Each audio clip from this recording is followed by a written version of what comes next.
안녕하세요, 6반 친구들. 제가 6반 친구들을 위해서 동영상을 따로 개별적으로 제작을 했습니다. 하고 있는 거죠. 왜 하게 됐냐면은 지금 본 수업 지금 강의 올려놓은 거는 2차 동학농민운동의 내용부터 지금 나오는데 6반 친구들이 1차 동학농민운동의 내용을 보강을 한다고 해놓고는 깜빡했어요. 그래서 지금 이렇게 영상을 통해서 보강을 하는 거니까 1차 동학농민운동 내용부터 잘 듣고 그 뒤에 2차 동학농민운동, 그 다음에 갑오 을미개혁 내용까지 수업을 잘 진행을 하시면 될 것 같습니다. 네, 우선 수업에 앞서서 지금 실시간으로 이렇게 수업 들으면서 그 EBS 온라인 클래스 그 과목별 게시판 있잖아요. 과목별 공지 및 질문 그 게시판에 6반 친구들이 들어와서 출첵을 할 수 있게 방을 하나 만들어 놨습니다. 그래서 거기에다가 본인의 반 번호, 뭐 이름까지 댓글로 달아놓고, 그리고 혹시 수업 중간중간에 생기는 질문이 있으면은 바로바로 질문을 올리면은 제가 실시간으로 답변을 할 수 있도록 하겠습니다.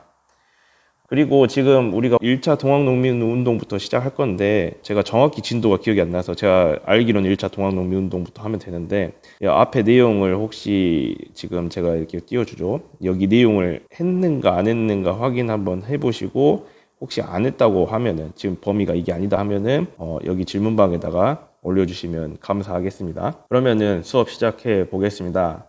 1차 동학농민운동은 고부농민봉기에서부터 시작합니다. 고부농민봉기는 고부군수 조병갑의 비리와 수탈로 인해서 일어나게 됐는데, 그 대표적인 사건이 만석보 사건입니다. 그 만석보에서 보는 저수지를 말하는 건데, 저수지가 있음으로 해서 백성들, 그러니까 일반 농민들한테 도움이 되어야 되는데, 당연히 농사에는 도움이 되겠지만은 여기에서 물을 끌어다 쓰면 쓸수록 세금을 내야 했기 때문에 백성들의 부담이 매우 컸다. 근데 문제는 원래 저수지가 하나 있었는데 고부군수 조병갑이 만석보라는 거를 하나 더 짓게 합니다. 그래서 그 만석보를 백성들을 동원해서 지은 것도 모자라서 다 짓고 나서 여기에서 나오는 물, 저장했던 물을 갖다 쓰면은 그만큼 또 세금을 더 내게 했다는 거예요. 그래서 오히려 이 보를 지음으로써 세금의 부담이 더 커지고 백성들의 부담이 커지니까 이제 우리가 못 참겠다, 들고 일어나자 해가지고 일어난 게 바로 고부농민봉기입니다. 이거를 주도한 인물은 전봉준, 여러분이 아는 녹두장군 전봉준이 주도를 하게 되고요. 이게 주도하면서 처음에 이제 결의문으로 만든 게 바로 사발통문입니다. 이 글씨는 잘 안 보이는데 교과서 112쪽을 보면은 저 위쪽에 그림이 하나 있습니다. 그 그림이 사발통문이라고 써져 있죠. 그래서 글씨는 그걸 보면 확인할 수 있을 것 같고, 그림 보면은 오른쪽에 보면은 원을 중심으로 해서 뭔가 글씨가 빽빽하게 써지는 게 보이시죠? 그래서 이걸 어떻게 쓰냐? 사발, 그러니까 밥그릇을 종이에다 엎어놓고 그거를 기준으로 해서 방사형으로 이름들을 쭉 쓰는 거예요. 그래서 보통 우리가 글을 쓸 때 위에서부터 아래로 쓰는데, 위에서부터 아래로 쓰면은 주동자 이름을 여러 명 이렇게 쭉 쓰는데, 당연히 위에 쓴 사람을 제일 주동자, 최고 주동자라고 생각할 수밖에 없잖아요. 근데 이거를 파악하지 못하게 하기 위해서 이렇게 방사형으로 이렇게 이름을 적어 놓은 모습이 보입니다. 그래서 이 사발통문 그림도 동학농민운동 내용 할 때 시험에 잘 제시가 되는 그림이기 때문에 확인을 잘 하시기 바랍니다. 여기 그리고 글씨가 잘 안 보이는 거는 검은색 글씨가 아니라 색깔 표시가 되어 있는 거를 복사해서 지금 잘 안 보이는 건데, 색깔 표시로 잘 구분을 해 놓을 수 있으면 좋겠습니다. 다른 지금 안 보이는 것도 다 그래요.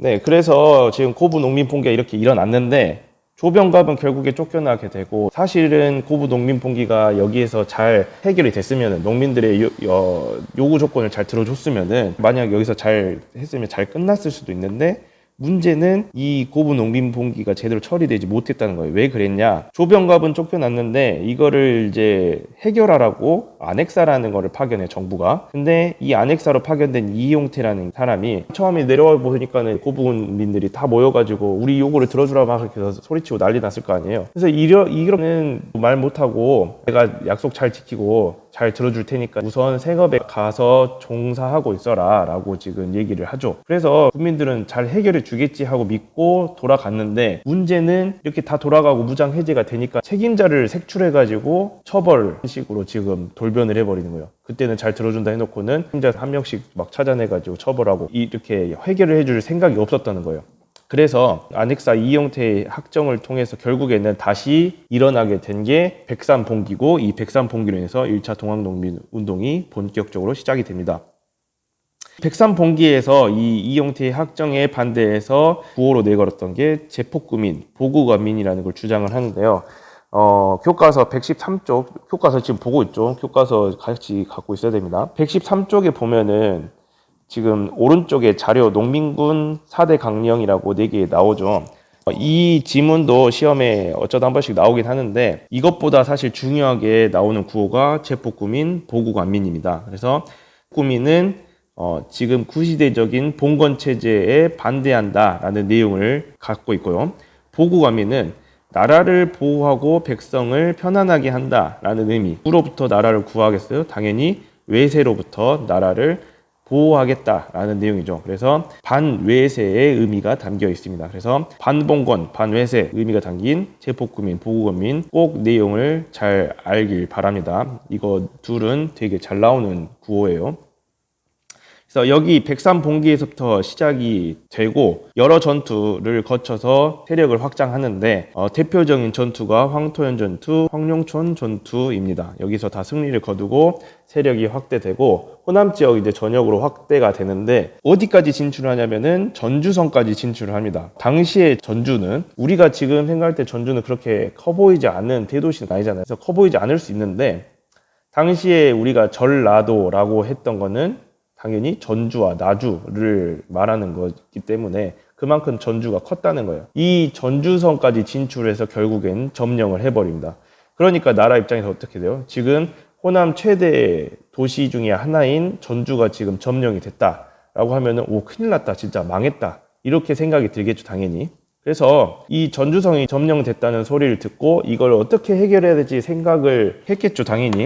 했는데 어떻게 뭐 무력을 동원해서도 안 될 것 같고 어떤 갖은 수단을 해서도 안 될 것 같으니까 결국 정부는 다른 나라에, 그것도 청해에 도움을 요청을 하게 됩니다. 그러니까 당연히 청나라 입장에서는 옳다쿠나, 오 잘됐네 하면서 군대를 파병을 하죠. 그래서 청군이 파병했는데, 문제는 청군만 파병된 게 아니라 일본군도 같이 파병을 하게 되죠. 왜? 옆에 텐진조약, 저번에 우리가 배웠던 텐진조약에 의거해서 청군이 일본군한테 당연히 통보를 했을 것이고, 그걸 듣고 나서 일본군은 조선에 거주하고 있던 일본 국민을 보호하겠다라는 명목을 내세우고 파병을 같이 하게 됩니다. 그래서 우리나라에 양 군대가 동시에 들어오게 되는 거죠.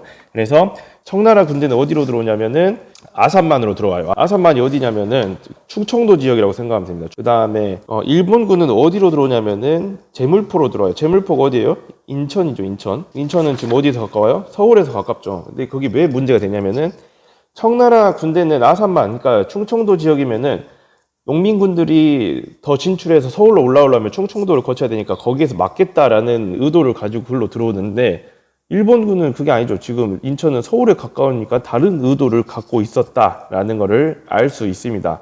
어쨌든 양 군대가 이렇게 우리나라에 동시에 들어오니까는 정부나 농민군의 입장에서 봤을 때, 우리 이거 큰일 났다, 우리 이걸 빨리 해결하자, 오히려 일이 더 커졌으니까 빨리 해결하자라는 생각을 동시에 갖게 되고, 결국에 그 생각을 가지고 맺은 화약이 전주 화약입니다. 전주에서 화약을 맺었다 해서 전주 화약인데, 당연히 급한 건 정부의 입장이었겠죠. 그래서 농민군이 요구했던 패정개혁안을 결국에 받아들이면서 여러 가지 개혁들이 실시가 되는데, 농민군이 제시한 게 뭐였냐면은 각 군현에다가 집강소를 설치를 해서, 거의 이제 농민 자치 기구라고 생각하면 돼요. 그래서 집강소를 설치해서 여러 가지 개혁안을 제시를 하는데, 그게 패정개혁안이라고 해요, 이름을. 그래서 이 패정개혁안을 실시하도록 요구를 합니다. 그래서 이 패정개혁안을 다 받아들이게 되면서 정부가 실시가 되는데, 그 내용이 어디 있냐면 교과서 115페이지 자료 2번에 패정개혁안의 내용이 나옵니다.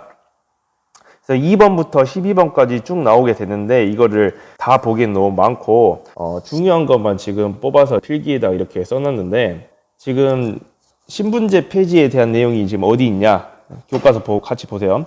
교과서 5번하고 6번을 보면은 노비 문서를 불태워 없앤다. 모든 천의들의 대우를 개선하고 백정이 쓰는 평량갓을 없앤다라고 써져 있죠. 그래서 그런 게 바로 신분제 폐지와 연결이 된다라고 알면 됩니다.